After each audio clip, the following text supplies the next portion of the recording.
Once, a beautiful and well-dressed woman visited their house. The master of the house asked her who she was, and she replied that she was the goddess of wealth. The master of the house was delighted and so treated her nicely. ある家に一人の美しい女が着飾って訪ねてきた。その家の主人が、どなたでしょうかと尋ねると、その女は、私は人に富を与える福の神である、と答えた。主人は喜んでその女を家にあげて手厚くもてなした。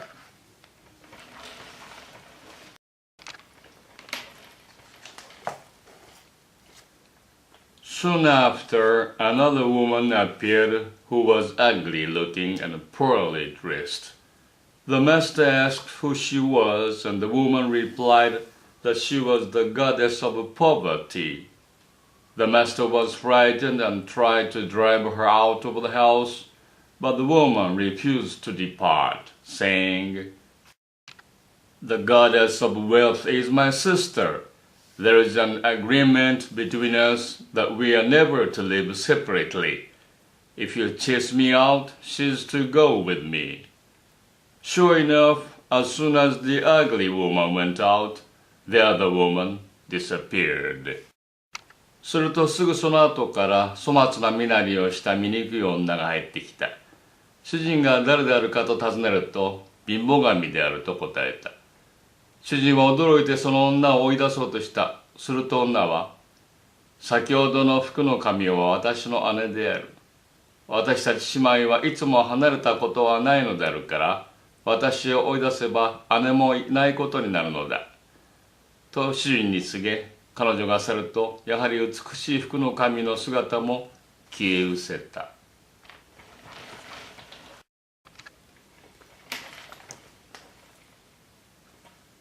Birth goes with death. Fortune goes with misfortune. Bad things follow good things. People should realize this. Foolish people dread misfortune and strive after good fortune. But those who seek enlightenment must transcend both of them and be free of worldly attachments. 生があれば死があり、幸いがあれば災いがある。良いことがあれば悪いことが起こる。人はこのことを知らなければならない。愚かな者はただいたずらに災いを嫌って幸いだけを求めるが、道を求める者はこの二つを共に超えて、そのいずれにも執着してはならない。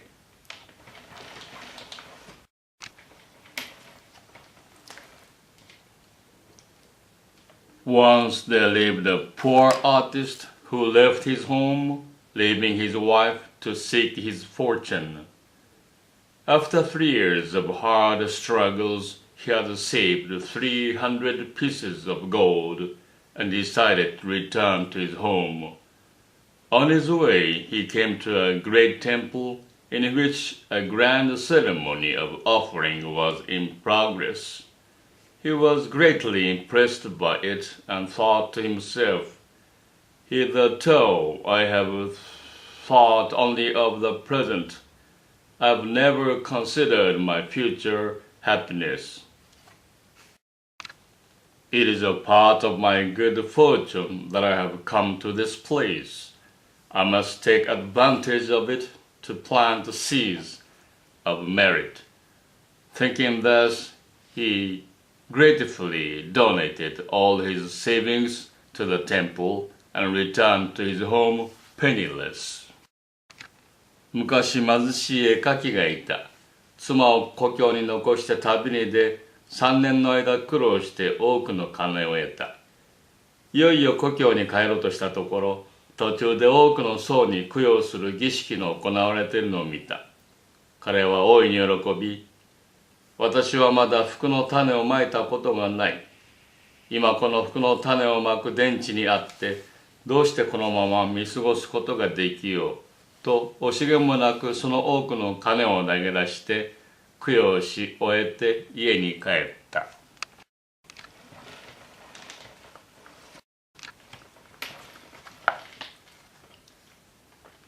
When he reached home, his wife reproached him for not bringing her some money for her support. The poor artist replied that he had earned some money, but he had put it where it would be safe. When she pressed him to tell where he had hidden it, he confessed that he had given it to the monks at a certain temple. 空手で帰った夫を見た妻は大いに怒ってなじり問い詰めたが、夫は財産は皆堅固な蔵の中に蓄えておいたと答えた。その蔵とは何かと聞くと、それは尊い教団のことであると答えた。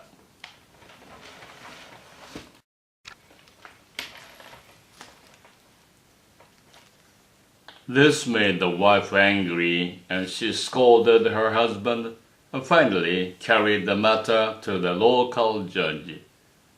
When the judge asked the artist for his defense, the artist said that he had not acted foolishly, for he had earned the money during long and hard struggles and wanted to use it as a seed for future good fortune. When he came to the temple, it seemed to him that there was the field where he should plant his gold as seed for good fortune. Then he added, "When I gave the monks the gold, it seemed that I was throwing away all greed and stinginess from my mind. I have realized that real wealth is not gold, but mind." 腹を立てた妻はこのことをその筋に訴え、絵描きは取り調べを受けることになった。彼は次のように答えた。私は尊い努力によって得た財産をつまらなく費やしたのではない。私は今まで服の種を植えることを知らないで過ごしてきたが、服の種をまく電池というべき供養の機会を見て信仰心が起き、物惜しみの心を捨てて施したのである。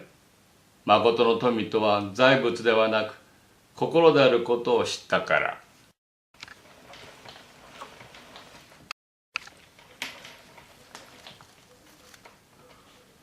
The judge praised the artist's spirit, and those who heard of this manifested their approval by helping him in various ways. Thus, the artist and his wife entered into permanent good fortune. 役人は絵描きの心を褒めたたえ、多くの人々もこれを聞いて心を打たれた。それ以来、彼の信用は高まり、絵描き夫婦はこれによって大きな富を得るようになった。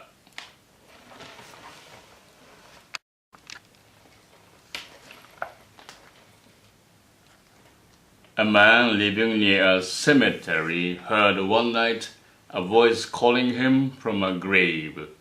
He was too timid to investigate it himself, but the next day he mentioned it to a brave friend, who made up his mind to trace the place whence the voice came the following night. ある男が墓場の近くに住んでいた。ある夜、墓場の中からしきりに自分を呼ぶ声がするので、恐れ震え上がっていた。夜が明けてから彼がそのことを友に話すと、友の中で勇気のある者が、次のようにも呼ぶ声がしたら、その声を尋ねて、その元を突き止めてみようと決心した。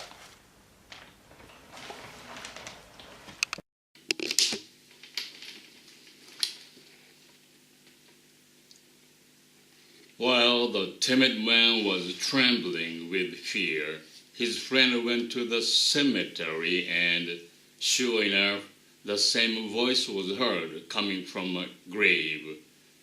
The friend asked who it was and what it wanted. The voice from under the ground replied, "I am a hidden treasure that has decided to give myself to someone. I offered it to a man last night, but he was too timid to come after it. So I will give it to you who are worthy of it. Tomorrow morning I will come to your house with my 7 followers. 次の夜も前夜のようにしきりに呼ぶ声がする。呼ばれた男は怯えて震えていたが、勇気のある男はその声を頼りに墓場に入り、声の出る場所を尋ねて、お前は誰かと聞いた。すると地の中から声がして、私は地の中に隠されている宝である。私は私の呼んだ男に私を与えようと思うが、彼は恐れてこない。お前は勇気があるから私を取るにふさわしい。明日の朝私は7人の従者と共にお前の家に行くであろう。と言った。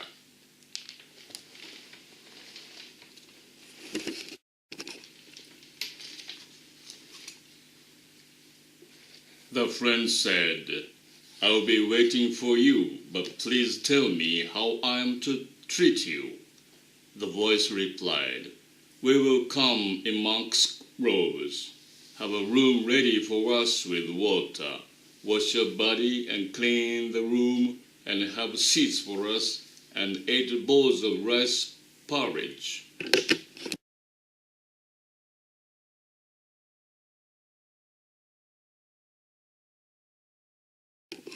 After the meal, you are to lead us one by one into a closed room in which we will transform ourselves into crocks of gold. その男はこの言葉を聞いて、私の家へ来るなら待っているが、どのようにもてなしたらよいのかと尋ねる。声は答えた。私の馬は出家の姿で行くから、まず体を清め、部屋を清めて水を用意し、8つの器に粥を持って待つがよい。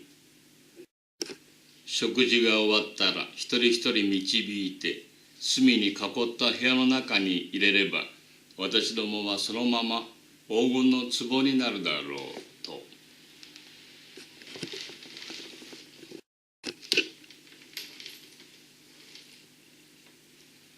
The next morning, this man washed his body and cleaned the room just as he had been told, and waited for the 8 monks to appear. In due time they appeared, and he received them cautiously.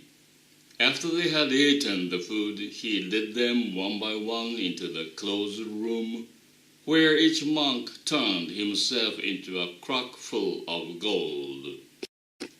明くる朝、この男は体を清め、家を清めて待っていると、果たして8人の出家が托鉢にやってきた。部屋に通して水と粥とを供養し、終わってから一人一人を隅に囲った部屋に導いた。すると8人が8人とも黄金のいっぱい入った壺に変わってしまった。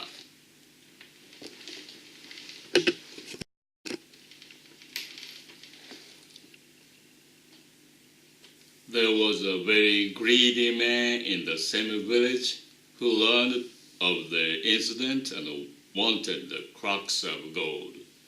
He invited 8 monks to his house. After their meal, he led them into a closed room, but instead of turning themselves into crocks of gold, they became angry and rough and reported the greedy man to the police, who eventually arrested him. このことを聞いて欲深い男が自分も黄金の壺が欲しいと思い、同じように部屋を清めて托鉢の出家を8人招いて供養し、食事の後隅の部屋に閉じ込めた。しかし8人の出家は黄金の壺になるどころではなく、怒って暴れ出し、その男はついに訴えられ捕らえられた。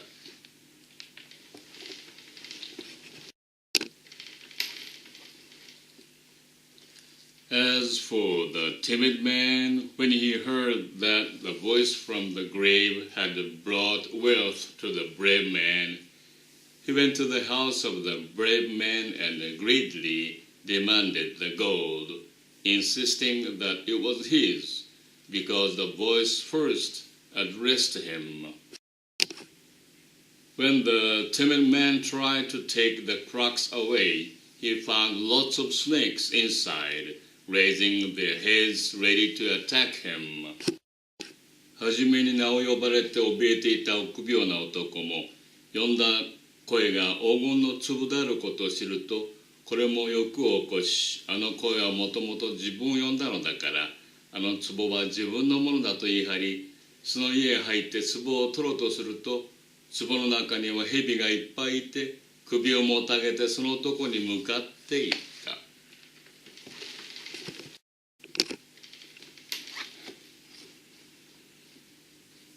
The king heard about this and ruled that the crocks belonged to the brave man and uttered the following observation. Everything in the world goes like this. Foolish people are avaricious for good results only, but are too timid to go after them and before are continually failing. They have neither faith nor courage to face the internal struggles of the mind by which alone true peace and harmony can be attained. その国の王はこれを聞いて、黄金の壺は皆この勇気のある男のものであるとして、世の中のことは何事もこの通りであって、愚かな者はただその放火だけを望むが、それはそれだけで得られるものではない。